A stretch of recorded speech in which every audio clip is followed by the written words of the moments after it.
All right, thanks so much for being with us here on Atlanta News First Plus. I'm Joy Lim-Nakran. All right, just want to share with you some of the top stories that we are following right now, beginning with rallies that have been happening since overnight here in Atlanta. And this is to support Palestinian civilians. And, one rally is expected to end really about this time, around 10 o'clock this morning, but began last night. It was organized by the Party for Socialism and Liberation and the Atlanta chapter of the Palestinian Youth Movement, which voiced concerns against sending taxpayer dollars to Israel. Fighting has raged on in northern Gaza since gunmen from the terror group Hamas poured over the border into Israel, and according to Israeli officials, killed 1,400 people, seized about 240 hostages in the worst attack in that country's history. Israel has been retaliating with an aerial bombing and ground offensive, which the health ministry in the Hamas-run Gaza Strip says has killed more than 10,800 people, many of them children. So this is the backdrop for these rallies happening. It is important to note that Israel has agreed to daily humanitarian pauses in its offensive in northern Gaza. But U.S. Secretary of State Anthony Blinken has said that more needs to be done and that far too many Palestinians have been killed. Here's what one local rallier told Atlanta News First. We can't have health care. We can't have free school. We're struggling with housing, gas. Every price is going way, way up. And we're subsidizing a genocidal bombing campaign. We must keep educating. So, again, this is an ongoing issue we're going to continue to follow here on Atlanta News First. And Atlanta News First Plus will keep you up to date with all the latest developments, of course, as we continue gathering more information and this story continues to unfold. Also encourage you to sign up for alerts to be sent right to your phone by downloading our free mobile news app. Okay. Also want to let you know about a frightening bomb threat that happened on an airplane, I should say, that was actually bound from Atlanta. It's a Frontier airline flight, and it was flying from Baltimore to Atlanta. There was an anonymous bomb threat that was actually called in, and it actually called for a search of the plane as well. Atlanta News First Madeline Montgomery is at Hartsfield-Jackson International Airport with more.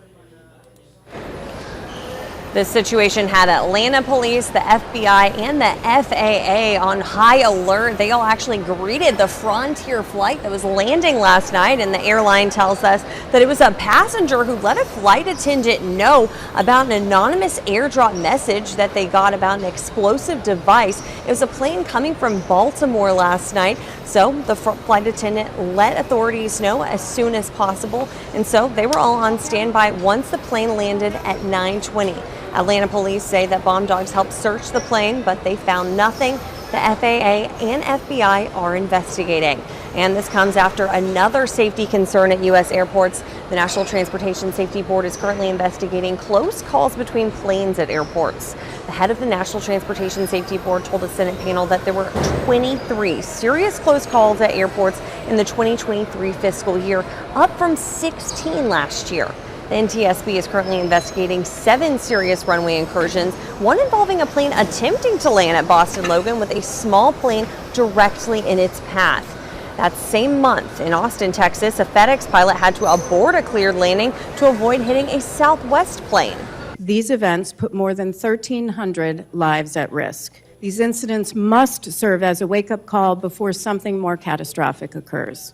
The FAA has done nearly 100 runway safety meetings throughout the country at different airports. Now they plan on doing 16 additional meetings throughout the country before the year ends. Reporting at Hartsfield-Jackson Atlanta International Airport, I'm Madeline Montgomery, Atlanta News First. Thank you to Madeline for that report. Okay, also want to let you know about this investigation underway by the FBI and postal inspectors to find whoever is behind some threats made to election officials here in Georgia.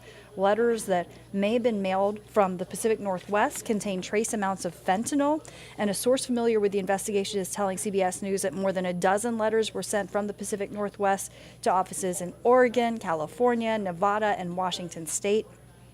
Back here in Georgia, where election officials have been targeted since 2020, the Secretary of State says that the threat is personal.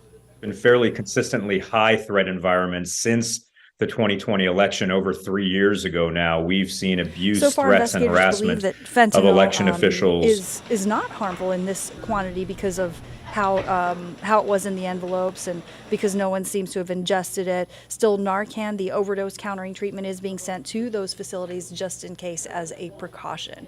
All right, let's turn to a little bit of a lighter note here in Atlanta.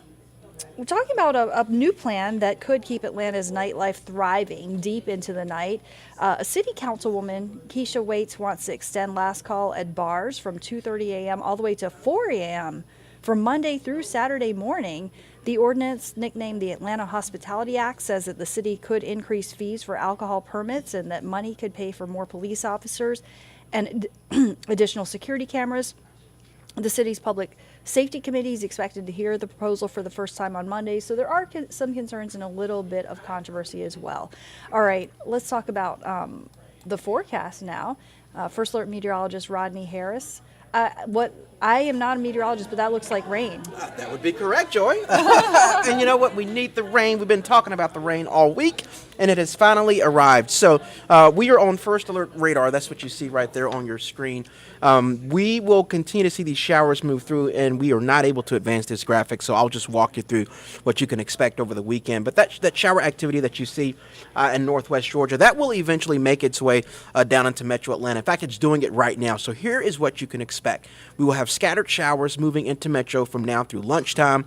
Those showers will stick around throughout the afternoon and maybe even into this evening. One of the things we're working on right now with your forecast is whether or not it will dry out this evening or if those showers will stay. Some of our latest updates are showing those showers sticking around this evening. So just watch out for that shower activity. No thunderstorms or anything like that, but definitely wet today for the first time in Atlanta in 3 weeks. So Saturday is the first alert. The first half of Saturday, we will see rain. In fact, some of that rain could be heavy Saturday morning. So if you have any plans for Saturday morning, first part of the afternoon, know that you're likely to get wet in metro Atlanta. It will also be cold on Saturday with highs only in the 50s, so sort of a yucky day. The good news about Saturday is despite the first alert, by 7 p.m. when we kick off UGA and Ole Miss, it should be dry in metro Atlanta with the showers further south. So if you have any plans Saturday night, you should be in good shape in metro Atlanta. And then Sunday, that rain is moving back in. So let me correct that. Saturday evening, you should be good. But after midnight, once we go into Sunday, that rain will start to move back in. So if you're headed to church on Sunday morning, it will be wet again.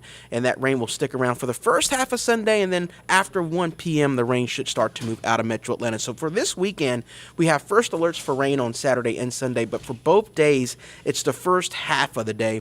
The second half of each day should be better, but still staying cold with highs in the 50s. So make sure if you have your plans throughout the weekend to plan accordingly. You don't want to really do anything in the morning on Saturday or Sunday, but by Saturday evening, Sunday evening, you should be fine, but still cold each day. So as we go into Monday, it will be dry. Temperatures back in the 60s, so feeling more like average for this time of year. We'll keep the clouds around next week, but Monday and Tuesday should be dry. And we're getting into a more active weather pattern, so we do have another system that will produce rain for us next Wednesday and Thursday. So at this point, our rain chances are today, Saturday, Sunday, Wednesday, and Thursday. And that's good because, again, we went 3 weeks in Atlanta without any measurable rain, so we'll take all that we can get. But make sure and adjust your plans accordingly this weekend to make sure you're not caught in that rain for the first half of Saturday and the first half of Sunday. Again, that rain right now in northwest Georgia, moving into metro Atlanta as we speak. So if you have anything you need to do, that rain is going to basically move from north to south from now through lunchtime. Not heavy, but definitely seeing some showers, especially around lunch. We will keep you up to date on this forecast, this active forecast, coming up on Atlanta News First at noon with the latest updates. Until then, we hope that you guys have an amazing weekend, and until next time, we'll see you soon.